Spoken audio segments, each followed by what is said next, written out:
Inilah orang-orang yang datang kepada Daud di Siklag, selama ia harus menyingkir karena Saul bin Kish.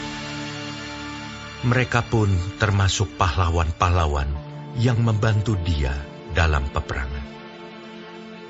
Mereka bersenjatakan panah dan sanggup melontarkan batu dan menembakkan anak-anak panah dari busur dengan tangan kanan atau tangan kiri. Mereka itu dari saudara-saudara sesuku Saul, dari orang Benyamin. Abiezer kepala, dan Yoas, anak-anak Sema'a, orang Gibea.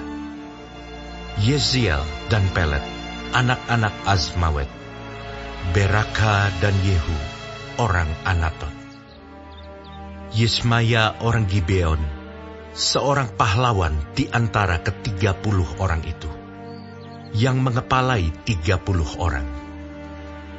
Yeremia, Yehaziel, Yohanan dan Yozabat, orang Gedera. Eluzai, Yerimot, Bealia, Semaria dan Sefaca, orang Harufi. Elkana, Yisia, Azareel, Yoezer dan Yasobam, orang-orang Korah. Yoela, Zebaja, anak-anak Yeroham dari Gedor.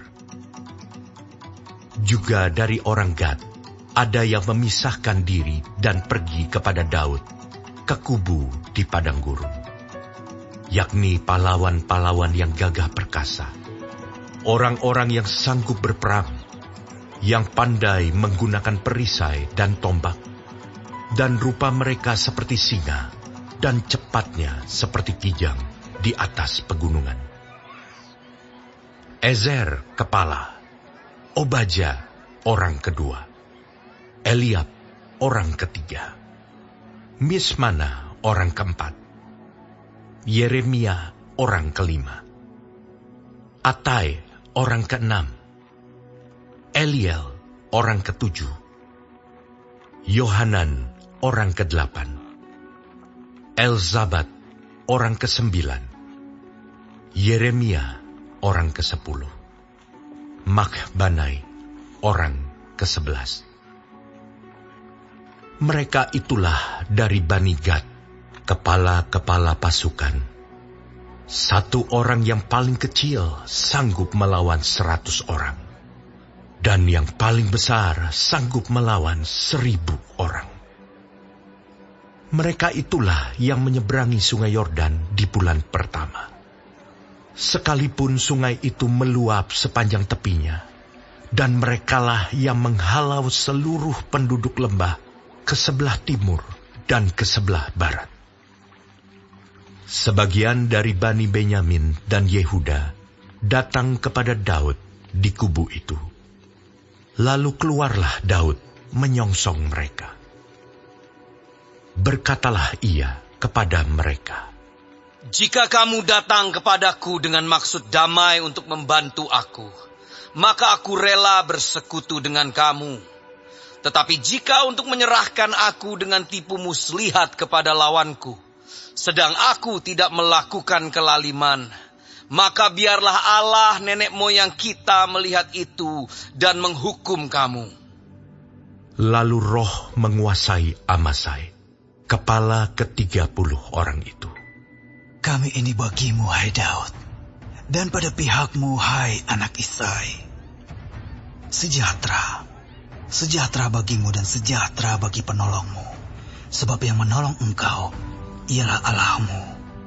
Kemudian Daud menyambut mereka dan mengangkat mereka menjadi kepala pasukan. Juga dari Manasye ada yang menyeberang memihak kepada Daud ketika ia bersama-sama orang Filistin memerangi Saul. Sebenarnya ia tidak menolong mereka, sebab setelah mengambil keputusan, raja-raja kota orang Filistin itu menyuruh dia pergi. Katanya, "Mungkin dengan taruhan kepala kita, ia menyeberang memihak kepada tuannya Saul. Pada perjalanannya ke Ziklag, sebagian dari suku Manasye, Adnah, Yozabat, Yediael, Mikael, Yozabat, Elihu, dan Ziletai, kepala-kepala pasukan 1000 suku Manasye, menyeberang memihak kepadanya. Mereka ini membantu Daud melawan gerombolan, sebab mereka semua adalah pahlawan-pahlawan yang gagah perkasa dan kepala dalam tentara. Dari hari ke hari, orang datang kepada Daud untuk membantu dia, sehingga mereka menjadi tentara yang besar, seperti bala tentara Allah. Inilah jumlah pasukan bersenjata untuk berperang yang datang kepada Daud di Hebron, untuk menyerahkan jabatan raja daripada Saul kepada Daud, sesuai dengan titah Tuhan.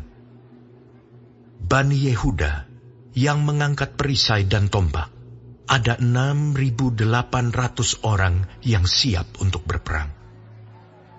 Dari Bani Simeon, pahlawan-pahlawan yang gagah perkasa untuk berperang, ada 7.100 orang. Dari Bani Lewi, ada 4.600 orang. Ditambah dengan Yoyada, pemimpin kaum Harun, dan bersama-sama dia ada 3.700 orang. Selanjutnya Zadok, seorang pahlawan muda yang gagah perkasa, dengan 22 orang pemimpin dari puaknya. Dari Bani Benyamin, saudara-saudara sesuku Saul, ada 3.000 orang. Sampai pada waktu itu, kebanyakan dari mereka masih tetap patuh kepada keluarga Saul.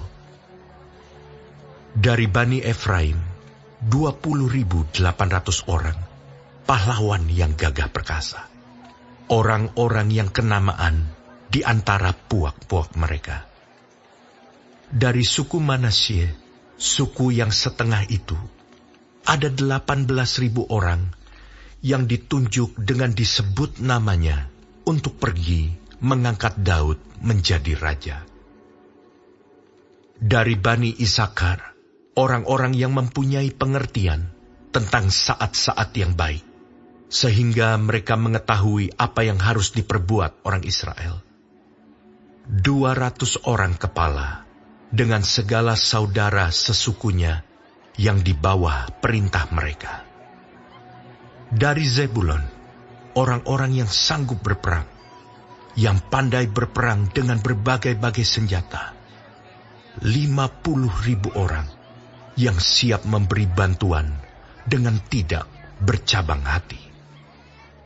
Dari Naftali, 1.000 orang pemimpin, dan bersama-sama mereka 37.000 orang yang membawa perisai dan tombak. Dari orang Dan, orang-orang yang siap untuk berperang, 28.600 orang.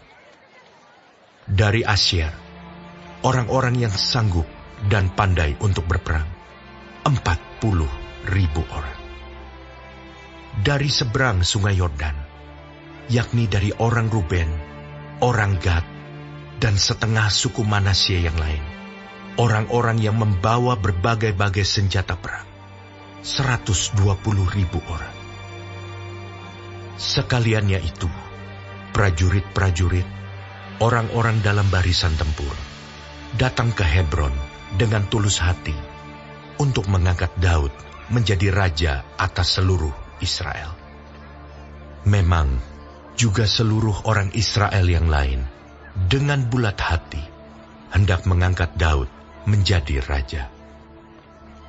Mereka tinggal di sana bersama-sama Daud 3 hari lamanya, makan dan minum, sebab saudara-saudara mereka menyajikan makanan bagi mereka. Juga orang-orang yang tinggal dekat mereka, bahkan dari Isakar, Zebulon, dan Naftali, membawa makanan dengan memakai keledai, unta, bagal, dan lembu, yakni bahan makanan tepung, kue ara, dan kue kismis, anggur dan minyak, lembu sapi dan kambing domba, dalam jumlah besar, sebab ada sukacita di Israel.